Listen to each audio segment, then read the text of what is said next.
வேலூர் மாவட்டத்தில் தொடர்ந்து பெய்து வரும் மழையால் அமிர்தி வனப்பகுதியில் உள்ள அருவியில் நீர்வரத்து அதிகரித்துள்ளது. இதனால் அருவியில் குளிக்க சுற்றுலா பயணிகளின் வருகை அதிகரித்துள்ளதாக கூறுகிறார் எமது செய்தியாளர் காண்டிவன். அவர் தரும் தகவலை தற்போது பார்க்கலாம்.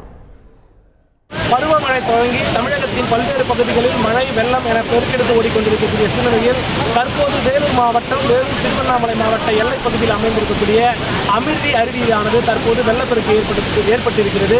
குறிப்பாக இந்த பகுதியில் மாவட்டத்தின் பல்வேறு பகுதிகளில் இருந்தும் இளைஞர்களும் பொதுமக்களும் ஆர்வத்தோடு இந்த அருவி பகுதியில் குளித்துக் கொண்டிருக்கிறார்கள். குறிப்பாக கடந்த 5 ஆண்டுகளாக இந்த அருவியானது வனத்துறையினரால் மூடப்பட்டிருந்தது. அதற்கு என்ன காரணமாக தெரிவிக்கப்படுகிறது என்றால், இந்த அருவியில் எந்த ஆண்டும் இல்லாத அளவுக்கு தண்ணீர் இந்த ஆண்டு வந்து கொண்டிருக்கிறது. கடந்த 5 ஆண்டுகளாக இந்த அருவி தண்ணீர் என்பதே வரவில்லை என்று வனத்துறையினர் தரப்பில் தெரிவிக்கப்பட்டிருக்கிறது. குறிப்பாக கடந்த 3 நாட்களாக இந்த அருவியில் பொதுமக்கள் குளிப்பதற்குண்டான வழிவகையை வனத்துறையினர் ஏற்பாடு செய்யப்பட்டிருக்கிறார்கள். அதன் அடிப்படையில் தற்போது சுற்றுலா பயணிகள் பல்வேறு பகுதிகளில் இருந்தும் தீபாவளியை கொண்டாடும் விதமாகவும் தங்களுடைய சுற்றுலாவை பொழுதுபோக்கை மேம்படுத்துவதற்காக இந்த அருவியில் குளித்துக் கொண்டிருக்கிறார்கள். தந்தி டிவி செய்திகளுக்காக வேலூரிலிருந்து காண்டீபன்.